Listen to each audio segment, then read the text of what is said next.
নমস্কার বন্ধুরা, tarot guidance with শ্রীময়ীতে আপনাদের প্রত্যেককে স্বাগত এবং দীপাবলির অগ্রিম শুভেচ্ছা এবং ভালোবাসা, অনেক অভিনন্দন।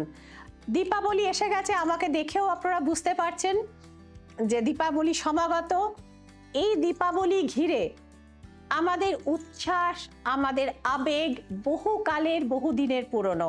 কারণ দীপাবলি বা দীপান্বিতায় যে মা কালীর পূজা হয়, শক্তিরূপিণী মা মহামায়ার যার পুজো হয় এবং মনে করা হয় যে আসরিক শক্তির ওপর শুভ শক্তির বিজয়।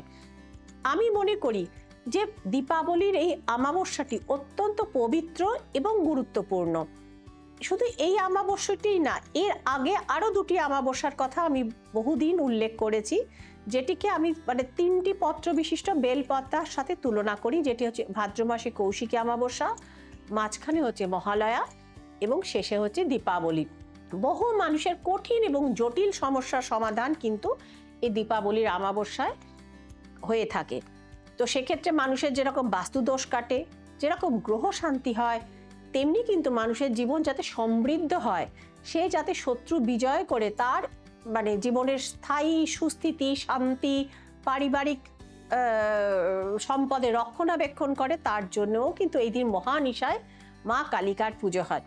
আরেকটা কথা কি জানেন তো, ফেস্টিভ্যাল অফ লাইটস সারা ভারতে কেন, আজকাল ফেস্টিভ্যাল অফ লাইটস অর্থাৎ দীপাবলি সারা বিশ্ব জুড়ে পালিত হয়, কিন্তু বাঙালিদের কাছে মা কালী বড় আপন। কারণ বহু জায়গায় ভারতের বিভিন্ন বাইরের বিভিন্ন শহরেও এবং ভারতবর্ষের অর্থাৎ পশ্চিমবঙ্গের বাইরেও বিভিন্ন প্রান্তে আমি কাজ করতে গিয়ে, বাস্তু ভিজিট করতে গিয়ে আমি শুনেছি, আপনাদের তো কালী কলকাতাওয়ালি, অর্থাৎ ওই মা কালী এবং কলকাতার সম্পর্ক বড়ই ঘনিষ্ঠ, বড়ই নিকট। দীপাবলির আরেকটি ঐতিহাসিক গুরুত্ব রয়েছে বা আমাদের পৌরাণিক গুরুত্ব রয়েছে, যেটি হচ্ছে রাবণ বধ করে তিনি যখন রামচন্দ্র যখন অযোধ্যায় ফিরেছিলেন, সেই যুগে তো ইলেকট্রিসিটি ছিল না, না ছিল এলইডি লাইট। তো সেই সময় প্রদীপ জ্বালিয়ে কিন্তু অযোধ্যার প্রতিটি ঘরে ঘরে তাদের ঘরের রাজপুত্র শ্রীরামচন্দ্রকে অভ্যর্থনা করা হয়েছিল। সেই বিজয় উৎসবের নামই দীপাবলি এবং অন্ধকার থেকে আলোর বিজয়ের উৎসব।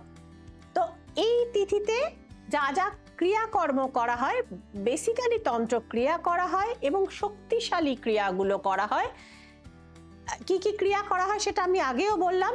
ধরুন পিতৃদোষ, শাপিত দোষ, কেমদ্রুম দোষ, গ্রহ শান্তি, আরেকটা জিনিস আছে যেটাকে বলা হয় অনপত্য দোষ, অর্থাৎ যে পরিবারে উত্তরাধিকারী জন্মায় না, অর্থাৎ বংশ লোপের আশঙ্কা, অর্থাৎ এরকম ভয়ঙ্কর গ্রহ দোষেরও কিন্তু শান্তি বিধানের ব্যবস্থা এবং গ্রহ শান্তি বাস্তুদোষের কিন্তু কাটান যাকে বলা হয়, সেটা কিন্তু বিধিমতে করা হয়। দীর্ঘদিন ধরে আপনার ছেলে মেয়ে পরীক্ষা দিচ্ছে, ইন্টারভিউতে হয়তো দেখলেন হয়ে গেল বলে মনে হচ্ছে, কিন্তু ফাইনালি চিঠিটার বাড়িতে সে পৌঁছলো না যে ইউ আর সিলেক্টেড। তো এই যে ধরনের জিনিসগুলো, বহুত সামনেই বিয়ের সিজন আসছে, নভেম্বর মাস, দেখছেন আপনার সুন্দরী শিক্ষিতা মেয়েকে বারবার পাত্রপক্ষ দেখে যাচ্ছে, কিন্তু কোনো এক অজ্ঞাত কারণে তারা খবর দিয়ে আসছি বলে যাচ্ছেন, আর তার নো ওয়ে লুকিং ব্যাক, তারা আর ফিরেও আসছেন না এবং খবরও জানাচ্ছেন না। বা আপনার উপযুক্ত ছেলে রয়েছে, সে ভালো চাকরি করে, আপনারা শুধু কর্তাগিন্নি, বাড়িতে না ননদের সম্ভাবনা, না অন্য কোনো আত্মীয় স্বজনের আগমন, অর্থাৎ কোনো রকম বার্ডেন যাকে বলে আজকের যুগে, সেই সমস্ত কিচ্ছু নেই ফ্যামিলিতে, সচ্ছল পরিবার, ছেলের বিয়ে হচ্ছে না কোনো অজ্ঞাত কারণে। কেউ আটকে রাখেনি তো আপনার ছেলে মেয়ের বিয়ে, ব্লক করা নেই তো ছেলে মেয়ের বিবাহের জায়গাটি? হতে পারে সম্পত্তির কারণে, হতে পারে অর্থনৈতিক কারণে, হতে পারে শুধুই বা jealousy, what ever it is. এই দীপাবলি বা দীপান্বিতা অমাবস্যা এগুলো কাটানোর অত্যন্ত ভালো তিথি এবং স্ট্রং তিথি। হাতে সময় খুব কম, যদি মনে করেন যে যোগাযোগ করবেন শ্রীময়ীর সাথে, অবশ্যই এর মাঝখানে যোগাযোগ করে নেবেন আমার অনলাইন বা অফলাইন নাম্বারে। এর মাঝখানে হয়তো খুব সীমিত সংখ্যক চেম্বার আপনারা পাবেন, বেটার আপনারা অনলাইনে যোগাযোগ করে নেবেন অতি দ্রুত এবং ইমার্জেন্সি বেসিসে। আর সুবিধাটা হচ্ছে অনলাইন পৃথিবীর যে কোনো প্রান্ত থেকে আপনারা করতে পারেন, শ্রীময়ীর কনসালটেন্সি নিতে পারেন। প্রতিকার সেটাও কিন্তু যদি কলকাতার মধ্যে হন, আমার লোক এসে আপনার একদম দরজায় বেল বাজিয়ে দিয়ে যাবে। যদি কলকাতার বাইরে আপনি থাকেন, সেক্ষেত্রেও কিন্তু আমার সঙ্গে বিভিন্ন কুরিয়ার কোম্পানির টাই আপ আছে, ভারতবর্ষের যে কোনো জায়গায় যে কোনো শহরে কিন্তু আপনার রেমেডি আপনার বাড়িতে পৌঁছে যাবে। আর টিপসের কথা হচ্ছে, কালী পুজোর রাত্রি শত্রু দমনের জন্য কি করবেন, কি টিপস আপনারা ফলো করবেন। 3টি লবঙ্গ নেবেন, এক টুকরো ডেলার কর্পূর নেবেন এবং একটি মাটির প্রদীপে 3জন শত্রুর নাম মনে মনে করে মা কালিকার নাম করে মনে করবেন যে মা কালিকা, এদের এই শত্রুরা আমার জীবনে যারা সত্যি সত্যি হার্ম করেছে বলে আপনি মনে করেন, যে তুমি এদের দমন করো, করে আগুনটা জ্বালিয়ে দেবেন। বাড়ির পশ্চিম দিকে করবেন। তো এই প্রয়োগটি আপনারা করে দেখুন, অবাঞ্ছিত শত্রুর হাত থেকে, অহেতুক শত্রুতার হাত থেকে কিন্তু নিজেদের প্রোটেক্ট করতে পারবেন। হ্যাঁ, তবে মাথায় রাখবেন, অন্যের ক্ষতি করার মানে কামনায় কিন্তু কখনো এই প্রয়োগটি করবেন না। যদি আপনি সত্যি পীড়িত বা অত্যাচারিত হয়ে থাকেন, তবেই তার বিরুদ্ধে এই টোটকাটি প্রয়োগ করবেন। এই সাবধানতাটি মাথায় রেখে এই টোটকাগুলি আপনারা প্রয়োগ করুন। এবং এই দিন যারা রাজলক্ষ্মী পুজো করেন, পশ্চিমবঙ্গীয় কমিউনিটি যাদের এদেশীয় বলা হয়, তারা এই দিন লক্ষ্মী গণেশের পুজোর সঙ্গে সঙ্গে কুবের দেবতারও পুজো করেন। এবং তার আগে তারা যেটা করেন, অলক্ষ্মী তৈরি করে তাকে বিতরণ করে আসেন পাটকাঠি বা প্যাকাঠি সহযোগে বাড়ির বাইরে।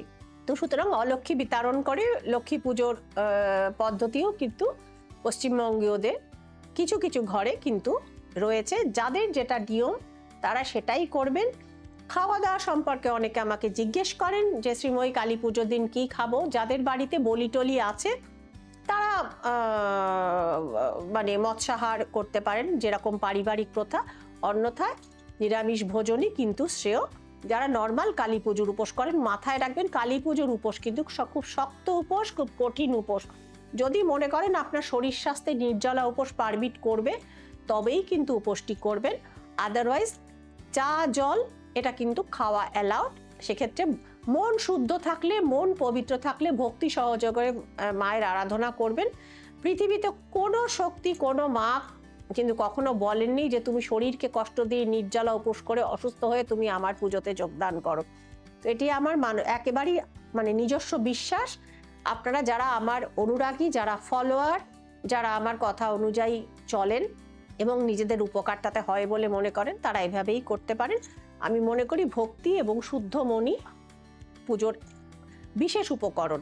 এটা ছাড়া বাকি যা কিছু রয়েছে সেগুলো দুই একটা না থাকলেও তেমন কোনো ক্ষতি হয় না। তবে জবা ফুল এবং অপরাজিতা ফুল কিন্তু অবশ্যই শ্যামা মায়ের পুজোয় কিন্তু প্রয়োগ করবেন। ভালো থাকবেন বন্ধুরা। যদি আর কিছু জানার থাকে সেক্ষেত্রে অবশ্যই কমেন্ট সেকশনে আপনারা লিখবেন। যারা সরাসরি আসতে চান অনলাইন বা অফলাইনে যোগাযোগ করবেন। দেখতে থাকুন ট্যারট গাইডেন্স উইথ শ্রীময়ী। আর কি জানতে চান, কি আচার অনুষ্ঠান সম্পর্কে আপনাদের জানার কৌতূহল আছে, সমস্ত জানান। অবশ্যই কোনো না কোনো এপিসোডে তারা উত্তর আপনারা পেয়ে যাবেন। ভালো থাকবেন, আনন্দে থাকবেন। শুভ দীপাবলি।